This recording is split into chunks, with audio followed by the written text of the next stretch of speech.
തപസിരുന്നു ഒന്നു കാണുവാൻ. കഴിഞ്ഞ കാലം കൊഴിഞ്ഞ സുമം പൂത്തുവിടർന്നു. ഒരു യുഗം ഞാൻ തപസിരുന്നു ഒന്നു കാണുവാൻ. കഴിഞ്ഞ കാലം കൊഴിഞ്ഞ സുമം പൂത്തുവിടർന്നു. മൂകമാമെൻ മനസ്സിൽ ഗാനമായി നീയുണർന്നു.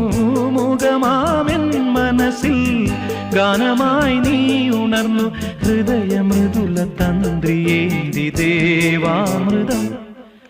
വൈശാഖസന്ധ്യേ നിൻ ചുണ്ടിലെന്തേ അരുണ സഖിതൻ അധര കാന്തിയോ.